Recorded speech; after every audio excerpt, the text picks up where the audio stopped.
When a tree falls in the forest and no one is around to hear it, does it truly make a sound? That depends. In just about every city and town and country and forest, that answer would be no. However, as exceptions go, in the town of Aspenville, that answer would be yes. Oh, Aspenville, a town that truly lived up to its name, home to one of the world's oldest and largest aspen trees, though it's less of a tree and more of a forest made up of genetically identical clones. A forest consisting of one tree. This forest, from which the quaint little town derives its name, borders practically the entire thing, meaning that if one were to look outside the window of any residential home in Aspenville, they'd see but a wall, a tree line that would stretch for as far as the eye can see, truly a remote hideaway nestled snugly near the southernmost region of Alaska. After the snow thawed and the April showers brought about the May flowers, those same May flowers brought forth a pilgrim. Not much of one, however, as the trek could be called less of a pilgrimage and more of a brief business vacation. See, as unremarkable as Aspenville seemed to the outside world, some savvy in-the-know individuals realized that the town was perpetually bathed in bright sunlight, 24 hours a day, 7 days a week, unlike some of its bordering neighbors whose harsh winters brought along only the bleakest of weather. Alan, call me Al Paring, was one such individual who, through deep pockets and deeper connections, knew all about Aspenville's little secret. To a wannabe businessman like Al, a place like Aspenville wasn't just a town, it was an opportunity. Imagine it. The economic ramifications of urbanizing such a place alone called for Al's attention. Not to mention the job opportunities, like daylight-soaked night shifts, rapid agricultural growth, and the like. The town was stuck in the past, and just like its shadows that wouldn't fade, it was clear what Al needed to do with the worn-out town. Bulldoze it, start anew, and reclaim Aspenville as a magnet for renewal in southern Alaska. Just as soon as that name changed, because Aspenville would have to go. Too hokey and outdated. Maybe Paring Corners. Al daydreamed, his car rolling up to the city limit. He rolled down the window and sighed the crisp air, facing the entrance sign. Welcome to Aspenville, it read, and beneath it, population. There was no population. There might have been a number there at one point, but the sun took to that, smudging out any semblance of a stenciled figure, now completely sun-bleached along with the rest of the off-white sign. It was typical of these tiny towns to neglect the welcome sign. Signs that were already outdated, mind you. And it wasn't like there was anybody that needed welcoming anyways. But that would soon change, Al thought. The car drove through the thicket of dense aspen trees, but outlines against the harsh sun that peered through them, until it reached a clearing of tall grass. And housed in the middle of that clearing was the town of Aspenville. It was even smaller than he imagined, only about a dozen or so buildings packed around a tiny town square. It was a twee and scenic view, like something out of a Currier and Ives print. An owl's hoot snapped him from his gaze as he realized why he was there, and looked over at his watch as his hand gripped the steering wheel. It was nearly 11 p.m., yet the twilight above was brighter than an afternoon sun. He swelled up a deep, refreshing breath and smiled, letting the sunlight dance upon his face from through the open window, and realized that he already loved Aspenville, and he just had to have it. Stepping into the town's only motel with a handful of his necessities for the short trip, Al approached the front desk within a small office occupied by an older woman that greeted him as soon as the bell dinged against the door. He watched as she watched him, stilly smiling and nodding politely as she did. "Good evening," she said through a wide grin, unmoving in her tall chair. "Welcome to the Sunset Motel." Al chuckled as he laid down his bag. "Not much of a sunset here," he said. "Yes, well," she nodded. "This place is the closest thing to it, should you need to rest your head." He nodded as he looked around the place. Colorful yet earthy. It must have been the dimmest sight within the entire city, and even it was still bright as day. The light that cast onto the woman's pale and wrinkled skin showcased those dark bags under her eyes, far more numerous than the single one that Al brought along with him. "I take it you don't have a reservation?" she asked, likely as a formality, looking up at Al. He shook his head. "Didn't know I needed one," he smiled, looking about the place. "We're actually completely vacant," she grinned. "So please, take your pick." She lifted her hand in reference to the keys that swung silently along the wall, coated in layers of decorative foliage. Al pressed the key marked number 1 into the corresponding lock and pushed it open, an escaping scent of mildew puffing out into the hallway. He turned back to face the woman, still stilly seated behind her desk as he asked for an air freshener. "Oh, we don't have those here, sir." What motel didn't? Trying to sleep while sunbeams poured into the motel room was nearly impossible, but somehow Al managed to squeeze in a solid half hour on the rickety bed. The blinds did their best to hold back the rays, thanks in part to the greenery that grasped the sunlight along the frosty glass, but it was the psychological implications that kept Al awake, not to mention everything in his mind. And the smell. The following morning was an odd blend of sunshine and rain clouds, not dark enough to nap and not bright enough to truly wake. The plucky taps across the foggy glass window turned into heavy thuds of rain droplets that rattled the motel, and maybe the entire town of Aspenville too. Al went to open the blinds at around 8 in the morning when he noticed an unusual sight. An old man, tipping to and fro on a rocking chair atop an old wooden porch, all the while the rain bombarding him from above, his clothes clinging to his frail and aging form.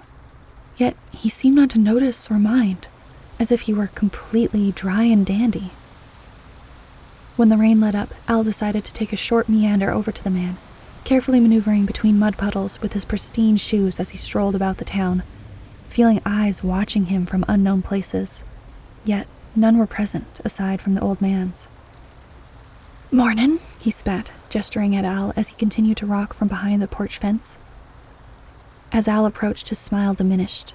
The man, despite being drenched in the thick rainwater, was burned, parts of his already tanned skin peeling and seared from the sun like a badly cooked marshmallow, as fetid pus protruded from the cracks in his wrinkled face. The chair that clacked against the aged wood was also baked, licked clean of its once musky brown color in exchange for a sun-bleached bronze. The strangest part about him, however, was that his current condition didn't seem to dawn on the old man, who acted as though there was nothing wrong. "Good, morning," Al uneasily said, looking the sopping wet man up and down. "You need a towel?" The old-timer looked down and realized he was soaked. "A little water never hurt nobody," he smiled. Al smiled back, though more out of jittering nerves than genuine happiness at this point. "What brings you by?" the man asked with a dimply grin, the wrinkles on his face cracking deeper into his pores. "I'm, visiting. Was hoping somebody could tell me more about Aspenville." "Well, what do you want to hear?" the man asked, still rocking and lifting a mug to his creviced lips, overflowing with the scummy rainwater that dripped from the vine-covered roof that overhung above him. Al tried to put his concerns into words, trying not to make a face at the man's condition. "What happened to this place?" Al asked. "I mean, it's such a beautiful spot, yet it feels like a ghost town." The old man nodded and clicked, a stream of water dripping from his red nose. He looked up, prompting Al to do the same. "That sun," he said, failing to squint at the orange-yellow ball. "That sun's out here all day and all night. Lots of folks can't sleep when the sun's out." "Tell me about it," Al said, scratching behind his neck. "You a city slicker too, then, huh?" the old man asked. Al nodded. "City slickers don't do well out here." "That's why I'm hoping to bring the city to you," said Al, unfolding and extending a piece of paper labeled "Pairing Corners," scribbled with the rush of plans he had drawn late into the bright night with his trusty carpenter's pencil, now fidgeting within his sweaty palm. The old man's unblinking eyes grew narrow as they washed over the plans, then darting to that trusty pencil. "You a biter?" "Excuse me?" Al said, not expecting that question out of all that could have been asked. The old man lifted his dried-out finger toward the hand cupped around the carpenter's pencil, lined with tiny tooth marks. Yeah, I guess." "Did you taste it?" the old man said, folding back up the plans. "Did I taste the cedar wood that pencil's made from? Or did you forget that it takes a dead tree to make a pencil? How about this paper?" he said, lifting it back up to Al, who accepted it apprehensively. "You think paper just grows on trees? It does." He hoarsely chuckled. "And they kill the whole damn thing because of it. A couple of similar cedar and ponderosa bit it just for you to scribble that nonsense," he said as his trembling finger continued to point at the page, his unblinking eyes staring soberly into Al's. "You think you're just gonna walk into our town and act like you own the place just 'cause you got some paper?" He chuckled grimly. "No. And if you try to run this town into the ground, it will come back. This town's been buried before, but it always winds up seeing the light." Al stood, unsure of what to say. He crinkled the paper up and shoved it back within his coat. I didn't mean to offend you, sir," he said with a lowered voice. "I just see so many opportunities with this place. Take that sunlight, for instance," Al said, pointing above him. "Can you imagine the productivity of—" "I bet your daddy is just like you, the old-timer interrupted. "Or your daddy's daddy? Am I wrong?" Al shook his head against the sun. "My father," Al admitted. "He wanted me in the family business, paid for my way through school, and—" "So it started with your daddy, and his daddy before him," the man clicked. "This town's got a long history of men trying to claim it," the old man droned. "Our roots go back to the Atna tribe, and ain't nothing changed since their blood soaked these grounds. For a town that hasn't known night, it's sure seen some dark days." "That's terrible," Al sighed. "Wait, Atna," he thought. "How about Atna amenities?" After the old man excused him, preceded by a rant and a nod, Al decided to survey more of the town, which involved briskly snooping each and every nook and cranny as the pathways lined with crunchy leaves snapped beneath those dressy shoes of his. All the while, the man's rickety rocking chair cradled his frail body back and forth, the sound reverberating throughout the small town. And aside from those creaks and clacks, the occasional bird's coo, and the crunching of the leaves, the desolate town harbored an aura of tranquility. Yet, if tranquility implied peace, then no such tranquility existed in Aspenville, for it was a town with roots that were soaked in blood, and it knew no such peace. Al felt it, this stillness devoid of all peace. If this town was to be built up, it would restart from the ground, as its very foundations reeked of the mildew that covered its dilapidated houses. "Who would want to live here?" Al said to himself, chomping down on his pencil as he sketched beneath the tall aspen, overseeing the entire town as the rain clouds faded into the sun. He hadn't eaten lunch yet, and through his acute observations of the town's offerings, it appeared that no restaurant or diner, or any food for that matter, was in sight. Not that he had an appetite to begin with, aside from his cravings for sketches and measurements. For such a beautiful place, there was much work to be done. He'd start in the summer, and within 5 years, the remnants of Aspenville would be buried. And no one would miss it, aside from, perhaps, the old man, and whoever else managed to survive in this place. "What were you doing out there?" The woman, statically sitting on the lush park bench, said to stop him, just as he was turning the corner to head back to the motel. The sun would have been going down at this hour, but here it wasn't going anywhere. The woman, one of these such survivors that managed to thrive in such a remote place, was frail and deeply tanned like the old man, with clothes that were aerated and pale and lined with tiny strands of clutched-on ivy. "Pardon?" he asked, hearing exactly what the woman had said on the quiet street, but hoping she'd dropped the conversation entirely. The woman repeated her question, as it seemed in a lot of these quaint little towns, one person's business was everyone else's. He wasn't shy to show her his plans, much like he did with the old man. And, just like that man, the woman displayed great opposition. "Didn't I tell you this'll never work?" The blank-eyed woman stared. Al furrowed his brows in the harsh sun. "I've never met you before, ma'am," he said, frustratedly demanding the page back. She handed it to him, but not before a warning parted her lips. "I told you. Folks like you don't do well out here. Now, you just travel on home and leave us alone." That wasn't such a bad idea. The walk back to the motel only reaffirmed his current mindset. The vines and weeds that grew and overgrew into and onto the neighboring buildings, the moss that coated much of the narrow path, the barren and claustrophobic feel of such a beautiful oasis. It all needed to go. Through hazy windows and vine-covered glass doors, the eyes of the townsfolk pierced into Al's, driving him past the motel and into the adjacent drugstore. If he was driving home in the morning, then a good night's sleep was the least he could accomplish. "Hi, welcome in," a sing-song voice rang from across the cramped pharmacy. A woman nestled behind the counter beamed brightly over to Al. At least someone was chipper in such a bright yet gloomy community. "Hi," said Al. "I'm just looking for some sleeping pills. Melatonin, if you have it." "Can't face the sunshine, huh, dear?" the woman asked. "No, not at 3 a.m, I suppose." The woman reached behind the counter and scooted a bottle of tiny capsules toward Al. "Yeah, we get that a lot. The sun likes to mess with people's sleep cycles around here. Not too bad once you figure out how to deal with it." "Have you?" asked Al. The woman nodded, gesturing down at the tiny bottle wedged between his fingers. "Oh, yeah, how much do I owe you?" "Keep it," the woman said plainly. "Your paper's no good here." Al was taken aback, unsure of what to do with the wallet that found its way into his hand.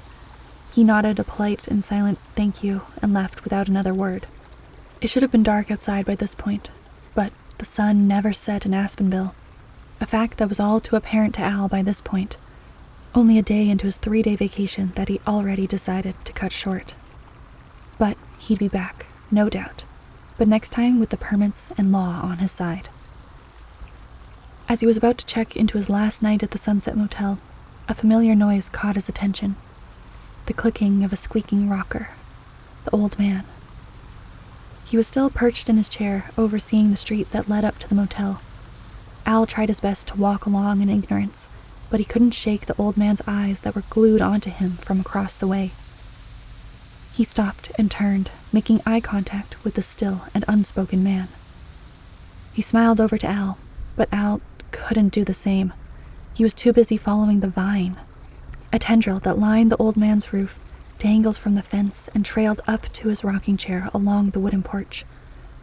The thin and barely visible green and brown sprout coiled around the bottom of the swaying chair, beelining up and straight into the back of the old man's head. He could see it clearly from this angle, a direction that he hadn't been before. The old man noticed his gaze and lowered his expression as Al booked it sharply to the motel.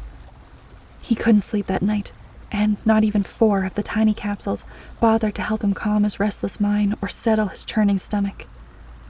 After about 3 hours of tossing and turning, Al decided to check out from Aspenville. He packed his bag and crept out of the room, careful not to awaken anyone, though he knew he was alone aside from the motel staff. At least the woman who checked him in. He pushed open the motel office door with a jingle, and, sitting in the same spot, was the woman silhouetted by the sunlight that covered the window behind her. She was wearing the same clothes as before and donned a similar smile. "Checking out so soon?" She frowned, unable to hide the hidden joy in her face, which sent chills into Al. Yeah, Al stammered. "I have some business to take care of." "I never caught your name," the woman said plainly. "It's, Alan. You can call me Al." "Al, and I hope you've enjoyed your stay. And, as I like to say, you can always take a person out of Aspenville, but you can never take Aspenville out of the person." Al plastically grinned, dropping the key onto the counter and seeing his way outside, out into the 4 a.m. sunlight. He loaded his car with his bag and took off down the lonesome road toward the highway, forcibly driving past the old man who was still rocking back and forth, a smile playing upon his sun-bleached cheeks.